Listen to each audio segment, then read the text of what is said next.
Hey, it's Azriel Lawless, and once again, you've dropped right into Vella. Welcome!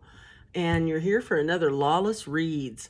Today, we have for you a wonderful story called Faith and Falsehoods. This is a story that was one of the very first ones I ever found on Vella back when I learned about it in September of last year, 21. And this is just a really beautiful and well-written story. And it is by author Dorinda Collins. And it is just an awesome read. Let me go ahead and read you the synopsis here.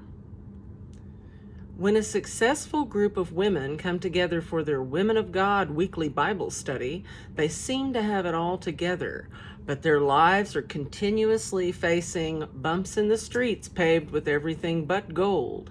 Each woman is keeping a secret that threatens to destroy everything they have worked so hard to maintain. And again, this is called Faith and Falsehoods. And if this is your first Vella video, let me tell you just a little bit about Vella before we get started. Vella is a new serial reading platform from Amazon. It's called Kindle Vella because you can read it on your Kindle. And serial reading is reading in little episodes, short episodes, not entire books at a time, so that you buy these episodes with microtransactions. The coins are very reasonable on Amazon, and also the first 3 episodes of all Kindle Vella stories are free. So there's tens of thousands of them for you to choose from, and I feature as many of them as I can out here on Vella. So please subscribe, and we'll have a lot more for you every week. So once again, Faith and Falsehoods by Dorinda D. Collins. And we'll start out with episode 1. This is one of the free episodes. We may not get all the way through it, but we'll get a good bit of it. Episode 1, Buried Secrets. Claire. Dabbing away tears, I try to focus on the photo of my mother. The picture is sitting on a wooden easel. The expensive design on the urn pales in comparison next to her picture. The moment is so overwhelming. My heart beats as if it wants to escape my chest. The photo captures her true beauty, a petite woman with long, thick brown hair. The day we took the picture comes to mind. We were walking on the beach. She and my dad were holding hands and admiring the sunset. His eyes looked at the sunset while stealing glances at her every chance he got. He always said that he would get lost in her deep hazel eyes. He turned and rubbed her cheek softly while brushing her hair away from her face. She smiled and snuck a peek over her shoulder, checking in on me. Perfection. I snapped the photo. Her golden-colored skin looked flawless. If I knew then that I would lose both of my parents a year apart, I would have taken more pictures. Boy, do I miss them both. Just one more hug, just one more nugget of wisdom, just one more I love you. I noticed the flowers in all shades of purple covering the front of the megachurch. Lilacs were her favorite. The fragrance of the flowers overwhelms me. They remind me of my family's estate. Lilacs were always in full bloom inside and outside of the property. My mother was meticulous about keeping a beautiful, clean home. The warm touch of Malik's hand squeezing mine calms my racing heart. My husband brings me back to the moment. I inhale and then exhale. Looking over my left shoulder at the handsome, well-groomed face, my nerves settle just a bit. He has always had a knack for keeping me calm. He makes everything feel so right. God sent me exactly what I needed with Malik. His drive and success are an added bonus. He is warm, gentle, and so good to look at. The heaviness of the moment prevents me from falling into his masculine embrace. I could get lost there with him for hours. The church is so quiet. I can almost hear the breath of the 100 or so people hanging on Pastor Mark Lane's every word as he gives the eulogy. The sting of the moment and the ache in my heart is so heavy. The weight of losing my mother is so suddenly takes hold of my shoulders as I slump a little in the pew.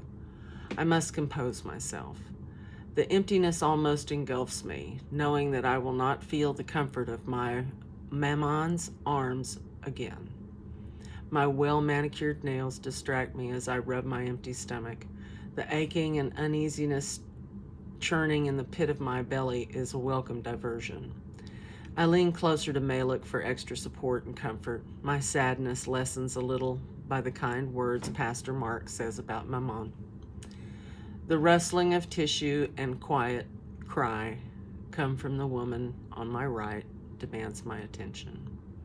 Who are they? Why are they sitting in the front row of my mother's funeral? She looks over at me, wiping away her tears with a tissue. I twist my lips in a half-effort smile, affording me a needed break from my fixations on the two people. I look down and flatten the wrinkles out of my black linen skirt. My eyes keep glancing back in their direction.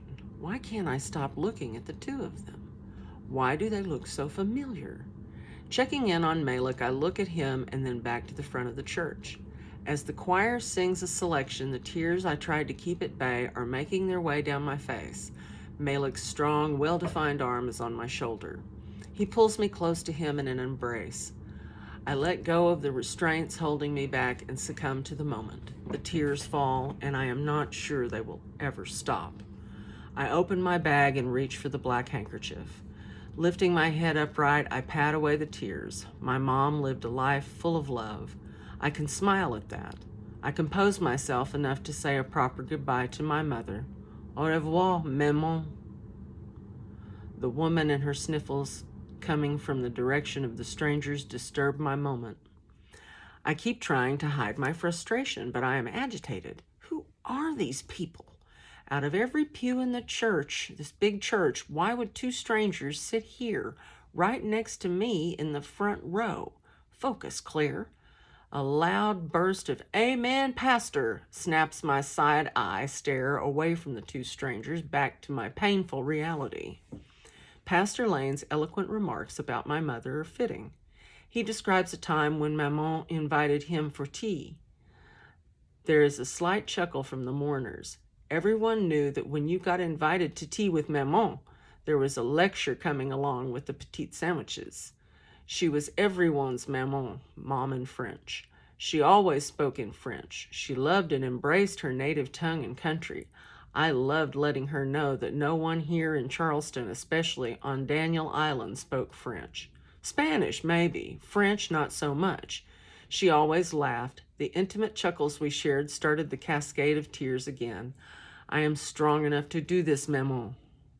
As I dab my eyes and lift my head, I can feel First Lady Trinity Lane glance over at me and smile. The silent nod between us gives me a sense of comfort that I need to get through this difficult time. With the support of my girlfriends, I will get on the other side of this grief. We all rise to filter out of the funeral services.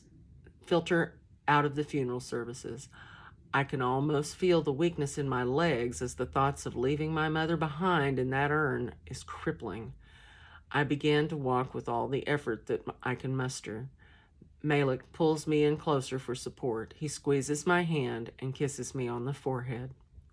As we follow the rest of the church members making their way downstairs for the repast, the two strangers begin walking in my direction. I expect they are approaching me to pay their respects.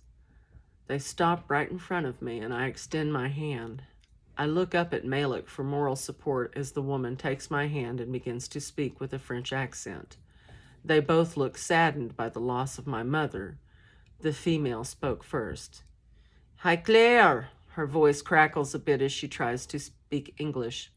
"There is no uncomplicated way to tell you this, and will be no right time. I am your sister, Darcy, and this is your brother, Jean. Jules Dubois was our mother, too." Trying to compose the chuckle under my voice, I smile, holding back my sharp tongue that threatens to slay these two dragons right where they stand. I am a lady, after all. With a gentle nod and a fake warm smile, I drop my hand and take hold of Malik's hand. A get-out-of-my-face stare is all I can give these two strangers. My sharp, witty tongue is momentarily mute. I look them both in the eyes, and for what felt like hours, speaking above a whisper, I am Jules Briolana Dubois, only child. I tighten my hold on Malik's hand as we walk right past the two of them. I hold my head up high. I have the strength and confidence that years of debuts, galas, recitals, and pageants have built. Malik and I head down the stairs to the basement of the church. They cannot shake me, the nerve of the French impostors upstairs. Sister, brother. My thoughts are on pause as Trinity comes in my direction, extending a warm embrace. She hugs me with one arm and is carrying a basket in the other. She pulls me back to the moment as I enter the massive kitchen of the church. The kitchen is our sanctuary. We escape the congregation of people who are eating and gossiping in the dining area. I am comforted by the smiles and hugs from my closest friends, Trinity, Chloe, and Vella. They are the best friends anyone could hope for. I am still not sure I can trust the two new girls in our circle, Rain and Maxie, but I do appreciate their support. Okay, we're going to stop right there. This is not all of the first episode, but it is a good bit of it. And if you would like to continue the story, and you should because it's very good, I leave a link in the information on this video at the bottom. So thanks very much for listening. This is Azriel Lawless. We'll see you next time here on Vella.